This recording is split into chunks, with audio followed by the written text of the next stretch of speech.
Hey, you, are you wondering what the Western Conference standings are going to look like? Well, look no further. I have a video for you right here. The Rockets. I have the Rockets getting about 23 wins this season and finishing 15th in the West. The Rockets made some pretty solid moves in the offseason, signing Dillon Brooks and Fred VanVleet and drafting Amen Thompson. They also have some solid young talent like Jabari Smith, who averaged 13 and 7. Jalen Green leads the team in scoring with 22 points per game. They lost their 5th leading scorer in Kenyon Martin Jr. and also their 2nd leading scorer in Kevin Porter Jr., most likely. They won 22 games last year and tied for last, and I think they'll repeat the same this year. Next, we have the Trailblazers, who will get about 27 wins and be 14th in the West. They shook up their whole team this offseason, making them a very tough team to rank because they have a completely new core, including Scoot Henderson, DeAndre Ayton, Malcolm Brogdon, and Robert Williams. These new pieces fit nicely next to Simons, who averaged 21 a game, and Grant, who averaged 20 a game. They also added Matisse Thybulle mid-season last year, but I think it's going to take a while for the chemistry to mesh. This is a young team, so it's not clear where they will rank.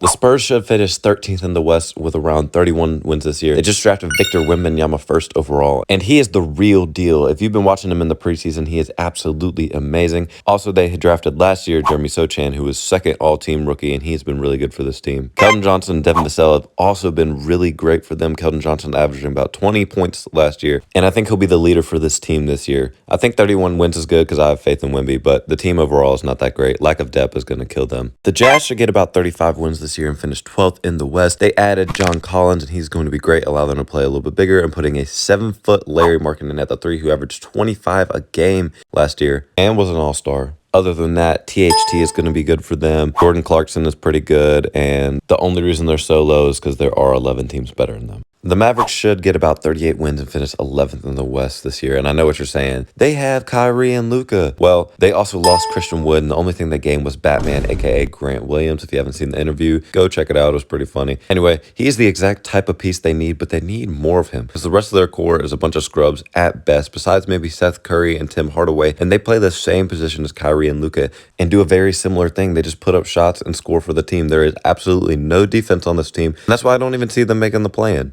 The Kings should get about 40 wins and finish 10th in the West, and I know they were a 3 seed last year and they haven't really lost or gained anything, so they should repeat about the same, right? I don't think so. In the playoffs, they put up a really good fight versus the Warriors, and I really love De'Aaron Fox. He's a great player. So is Domantas Sabonis and Harrison Barnes, but I just don't see them doing much this year. All the other 9 teams above them are just better. The Timberwolves should get about 42 wins and finish 9th in the West, and I see a lot of people acting like Ant is going to make like a 5-point jump from last year, and even if it happens, I don't see them going any higher than the 9th seed. Yes, they have a big 3 of Cat, Ant, and Town, but one is always injured, and when injuries hit this roster, it's going to hurt more because they have a top-heavy team with no depth. The Pelicans should get about 44 wins and finish 8th in the West this year. I think the Pelicans roster has good depth on the wing. They have Brandon Ingram, Zion, Herb Jones, Trey Murphy. The problem is health. They're healthy. They're a top 3 seed, but I do not think they're going to be healthy every single year. They become unhealthy with either Zion or Brandon Ingram, and I don't think CJ McCollum can carry all the offensive load when they're gone, leading to them being a play-in team.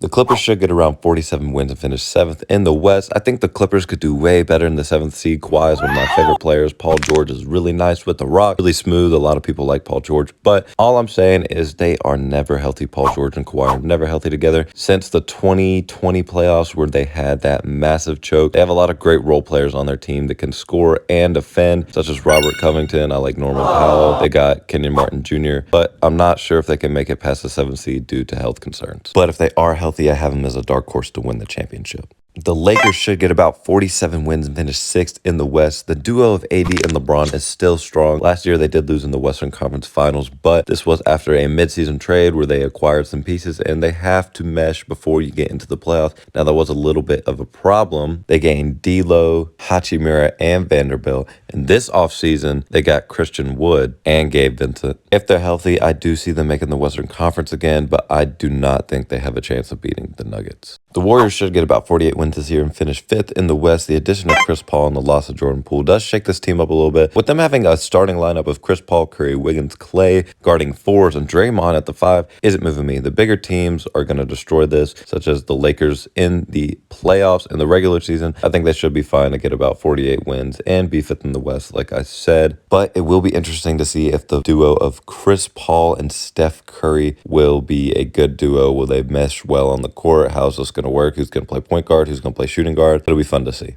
The Thunder should get about 49 wins this year and finish 4th in the West, although they did make almost no additions. They did get a few rookies. Casey Wallace, Chet Holmgren is healthy now. And if Shea plays anything like he did last year, the team should be in good shape with the young talent such as Lou Dort, Josh Giddey, and Jalen Williams. This team could really jump up the ranks. I see Josh Giddey maybe being most improved player this year. He's looked amazing in the preseason, and that's why I think they'll make such a jump.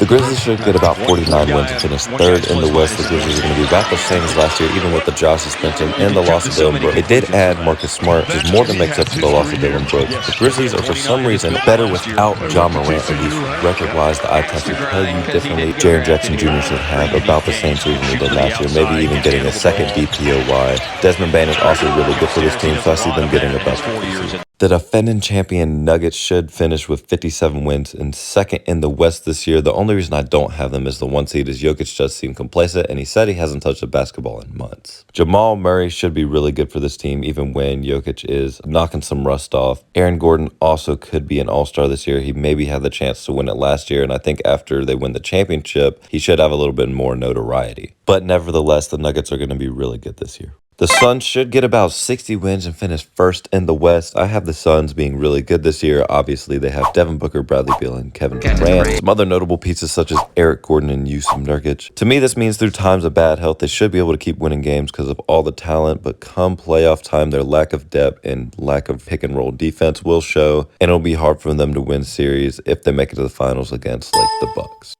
Well, we're at the end of the video. If you enjoyed the video, like the video. If you enjoy me, subscribe. I got a lot of bangers coming out this season. Peace out.